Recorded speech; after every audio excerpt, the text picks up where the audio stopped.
Y ahora me toca, pues, el honor, desde luego, de presentar a la profesora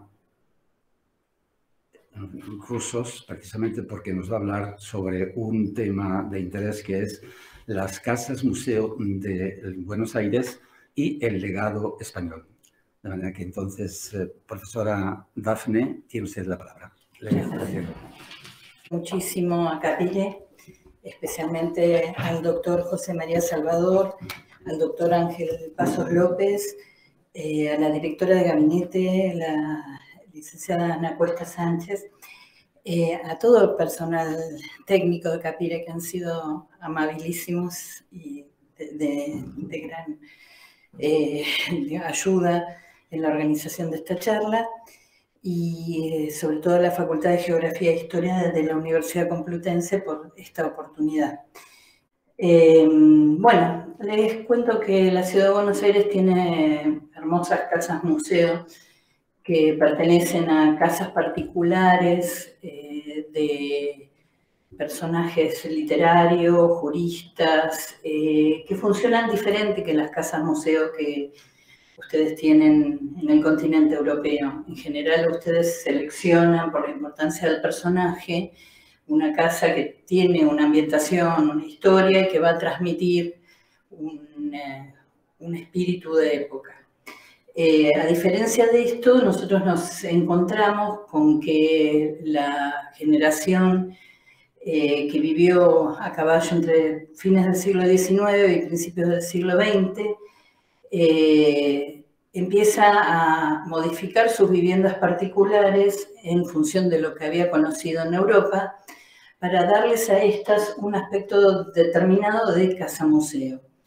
Elegí para mostrarles 3 ejemplos de coleccionistas muy diversos, como puede ser don Enrique Larreta, literato, autor de La Gloria de don Ramiro, quien había vivido aquí en su carrera diplomática en Ávila y que decide, al volver a la ciudad de Buenos Aires, modificar la casa familiar de su señora, de la familia Anchorena, una familia muy conocida, de larga data en la ciudad de Buenos Aires,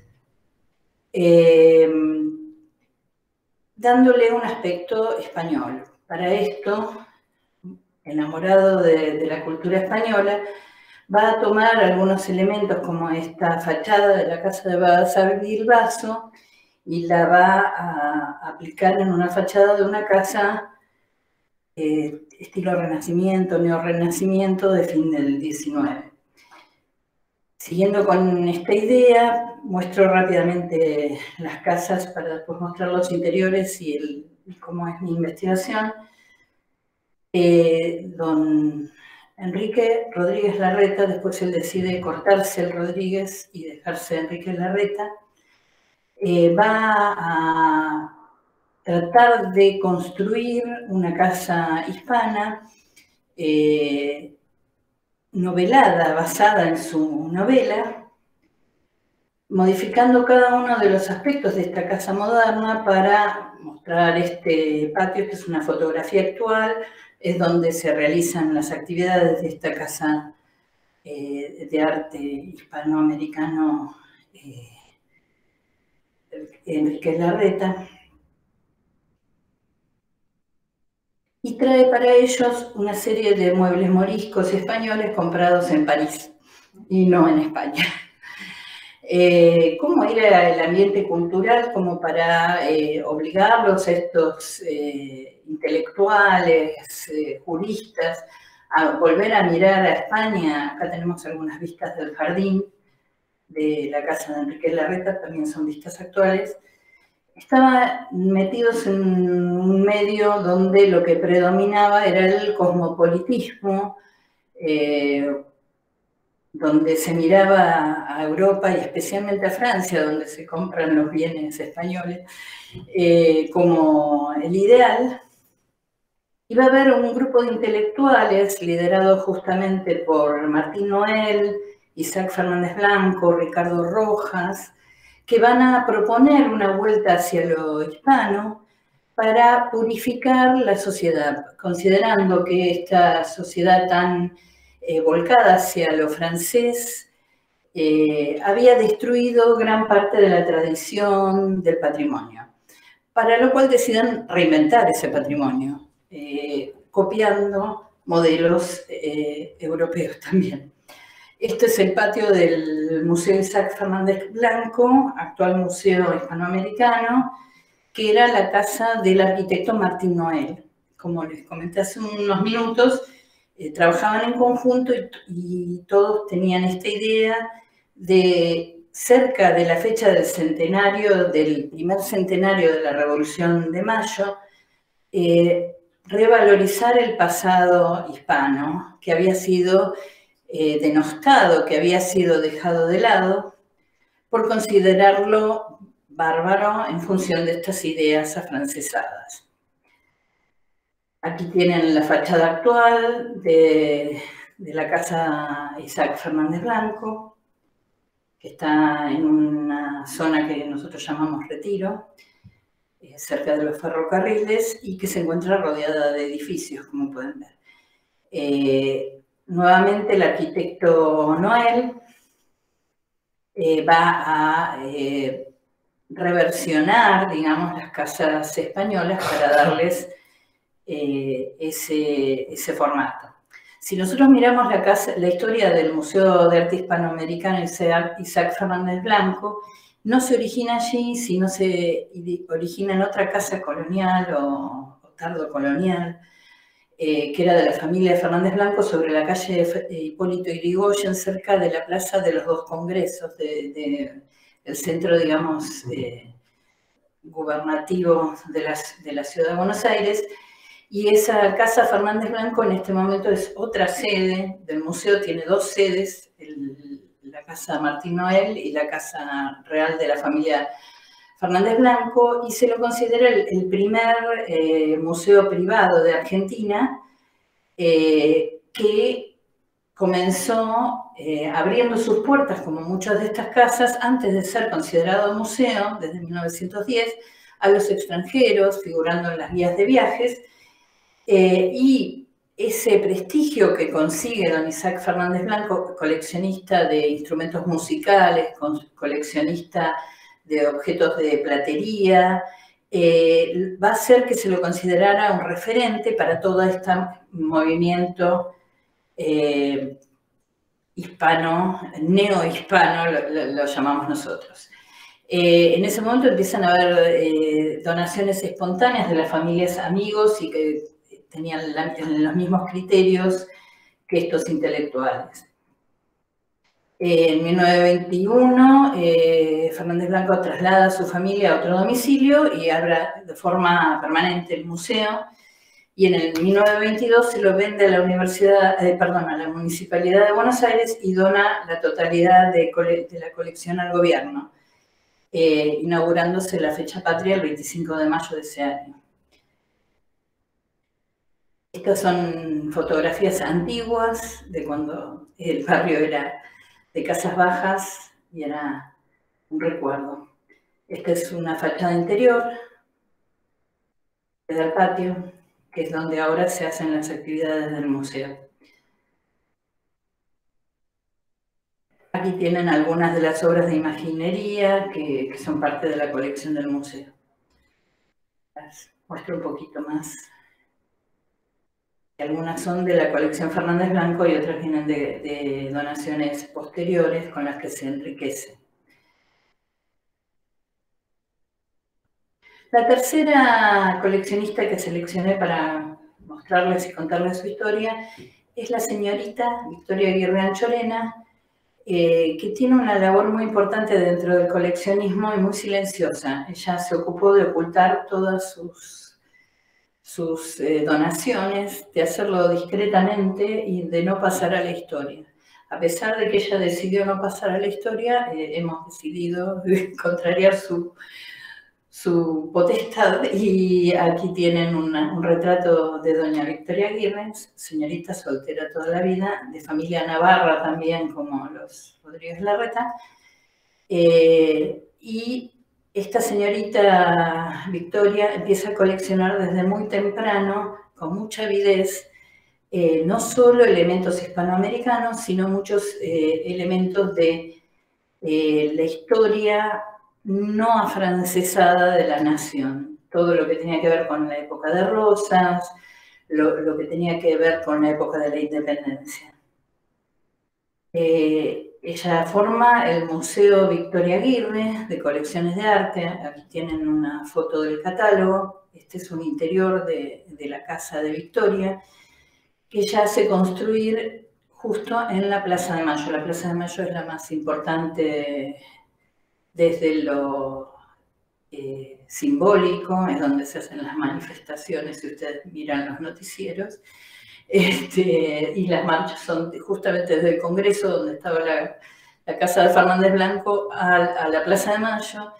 Ella vuelve a comprar un predio que había sido de su familia en la época de Rosas y hace construir una casa muy moderna, con todo tipo de adelantos técnicos, como levanta persianas eléctricos en 1911, en el momento en que se estaba modernizando toda la ciudad. Ese es el otro condimento. Todo está pasando en un proceso enorme de modernización. Entonces, esto es como una contraposición de volver al pasado en un momento en que empezaba la luz eléctrica, se estaba construyendo el metro subterráneo en la puerta de la casa de Victoria. Entonces, toda esta búsqueda de este pasado hispano venía a justificar justamente la creatividad de nuestra propia nación argentina. Victoria se ocupa de no figurar, como les dije, de nunca quedar mencionada. De hecho, hay cartas donde pide, por favor, saquen esa placa que dice que yo doné esto, si no, nunca más tendrán una donación mía. O sea, enfáticamente se ocupa de desaparecer de la historia, pero dona algunos objetos muy valiosos de la época de Rosas al Complejo Museográfico Provincial Enrique Udaondo. Aquí tienen una carta de donación y una carterita, peinetones, abanicos, como ven, objetos muy cotidianos en los museos que he visitado últimamente aquí en España. En las cartas de donación estos lo donan sus sobrinos pertenecen también a la élite intelectual, como las hermanas Ibarguren, y ella trata de pasar absolutamente desapercibida. ¿Cómo podemos descubrir nosotros todo esto? Bueno, la forma de circulación de todas estas ideas y de todas estas imágenes en esa sociedad del principio del siglo XX van a ser las revistas ilustradas. Había habido un gran adelanto técnico en la impresión de esas revistas ilustradas, y vamos a encontrar una revista que es la Caras y Caretas, que está aquí a la izquierda, que es muy pequeñita, tendrá 10 por 12 centímetros, que circulaba en muchos estratos sociales. La gente lo leía en los tranvías, otro elemento de la modernidad, casi todo en blanco y negro, solo tenía su tapa y contratapa, en color, y algunos anuncios ahora voy a mostrar. Y esta revista que ya circula en el cambio de siglo va a tener, a partir de 1916 y hasta 1936, un suplemento cultural que es la revista Plus Ultra. Todos saben aquí que Plus Ultra es el lema de España. Y va a estar impulsada y dirigida por españoles buscando justamente cantar, homenajear a la cultura hispana. Aquí les muestro una tapa y una contratapa de una edición de Caras y Caretas dedicada al jubileo del expresidente en ese momento, Bartolomé Mitre, en 1901. Fíjense qué estética Art Nouveau, hablando de este cambio de siglo, de esta modernidad, de estos cambios constantes. A la derecha tenemos una idealización de la patria, una personificación de la patria, y vemos la imagen de don Bartolomé Mitre rodeada de un dorado. Esta edición era muy moderna y muy sofisticada para la época. En la contratapa tenemos una publicidad de una bebida que aún hoy es muy popular, que es Fernet Branca, el Fernet. Y que se vendía, que tenían una enorme cantidad de avisos. Acá tienen algunos avisos de perfumes muy diversos, algunos completamente escritos en francés o en inglés, para un público la Plus Ultra, para un público de gran poder adquisitivo, y lo que nosotros llamamos Target A1 ahora. Y en estas revistas, en casi todas las ediciones, vamos a encontrar un artículo destinado a las casas, a las mansiones porteñas. Y en esas casas particulares, en ese momento, se empieza a plantear la necesidad de crear una ambientación que sirva para crear casas museos. Este es un artículo de 1916, cuando Larreta vuelve a Buenos Aires, mostrando la casa antes de la transformación en una casa hispana.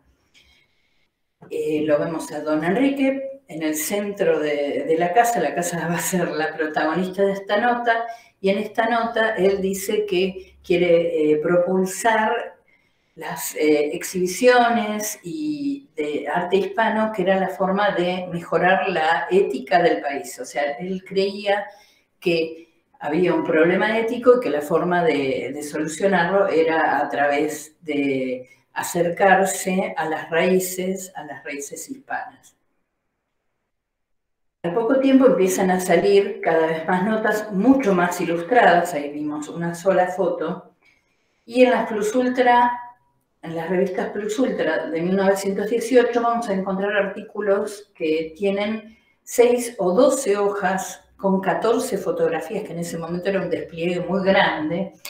Además, esta revista tiene, porque tenemos unas cuantas, papel ilustración de autogramaje, una sofisticada forma de impresión. Y acá les voy a mostrar muchas imágenes con las que se difundía este gusto por lo hispano, volver a las raíces o a las fuentes. Entonces van a encontrar la casa colonial de Martín Noel, que va a ser después en el Museo Fernández Blanco, la casa de don Enrique Larreta, con una serie de notas que ahora les voy a mostrar.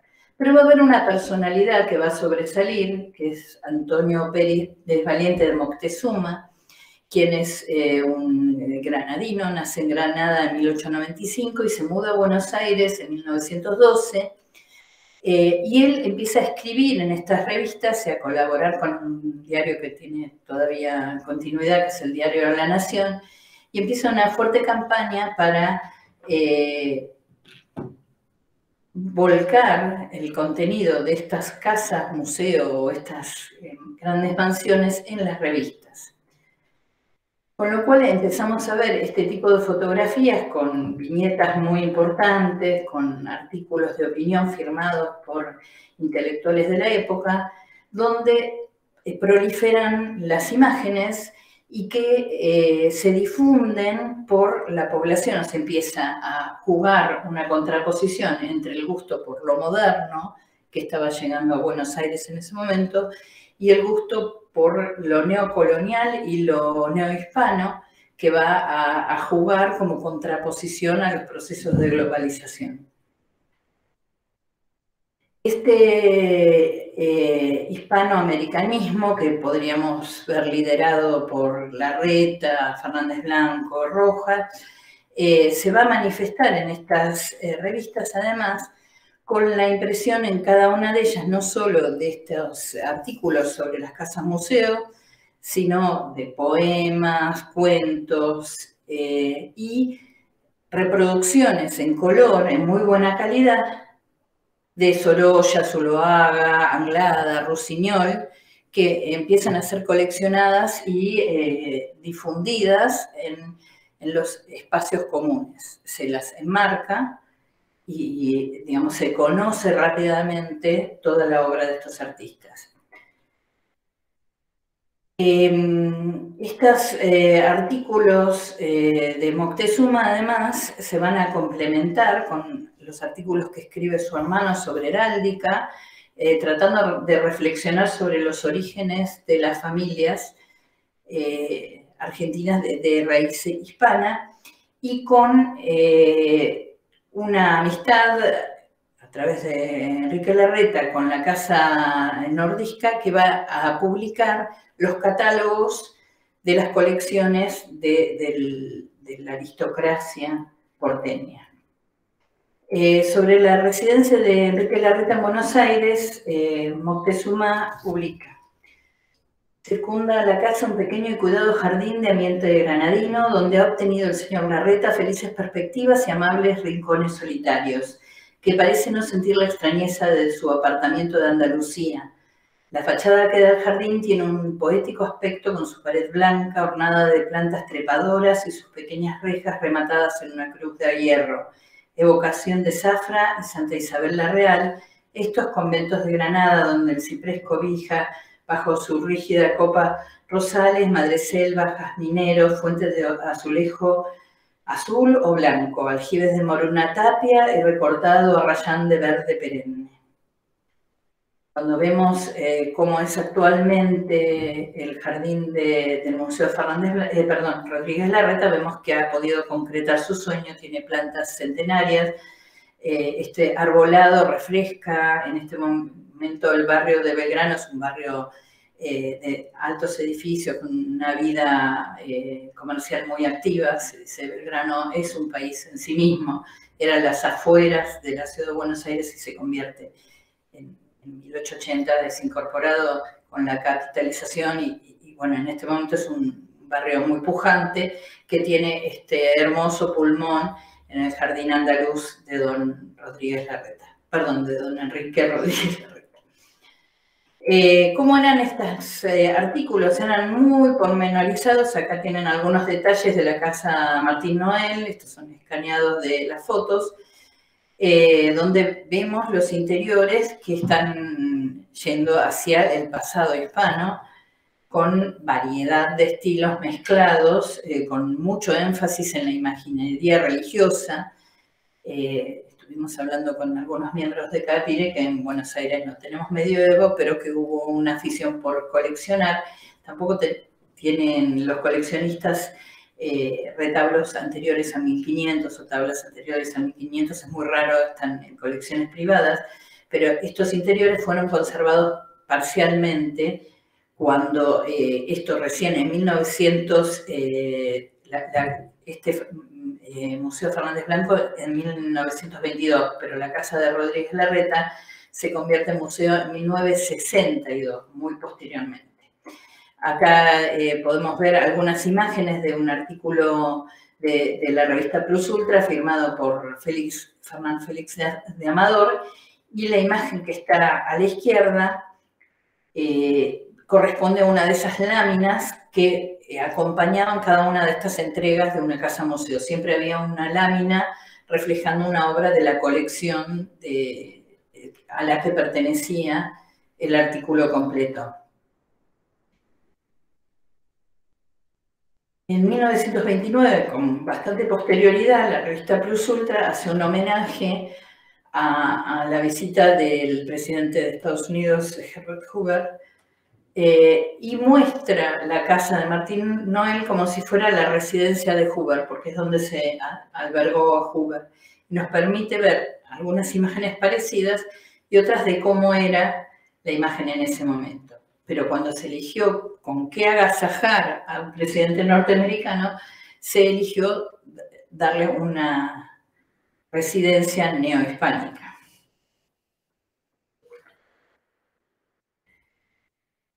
Acá estamos ya en el zaguán y el hall de recibimiento de la casa de Enrique Larreta. El zaguán que está hacia la izquierda, no sé si se llega a ver, está prácticamente igual sin la mesa y las sillas en este momento. Es la taquilla para entrar al museo. Y la sala que está en un costado es donde está ese cuadro de Zuloaga que mostré al principio. esta sala está exactamente igual y se guarda como un documento de época. El patio central, que vimos hace un ratito, fue modificado para poder recibir a los visitantes y realizar las actividades. En la revista Plus Ultra se resalta muchísimo la estética de ese patio central. Aquí tienen una serie de imágenes del comedor y de las distintas salas Renacimiento que fueron modificando. El comedor sigue exactamente igual, no exactamente igual, pero muy parecido.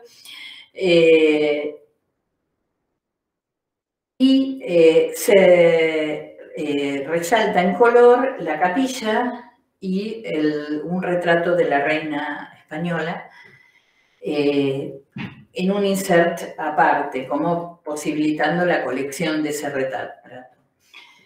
Por otro lado se muestra el dormitorio y la vista del jardín, que había sido completado por el arquitecto Schindler, el hermano de la lista de Schindler. Y acá vemos un artículo del diario La Prensa de 1961, donde vemos un Enrique Larreta muy viejito, que ya había donado su casa, con algunas pinturas de él. Y a la derecha, cómo se veía en ese momento lo que es ahora una frondosa arboleda en Belgrano, propiciando que esto se vuelva un museo de la ciudad. Esto lo que provocó es que hubiera un interés muy grande por copiar, digamos, por tomar como modelo esta estética hispana. Y empiezan a proliferar en estas revistas sin nombre los patios andaluces, que en una de esas se daba solo a una parte de la casa esta característica como el patio andaluz. Bueno, creo que con esto cierro mi exposición. Vuelvo a agradecer, espero que les haya sido de interés y de utilidad, y vuelvo a agradecer a Capire por esta oportunidad.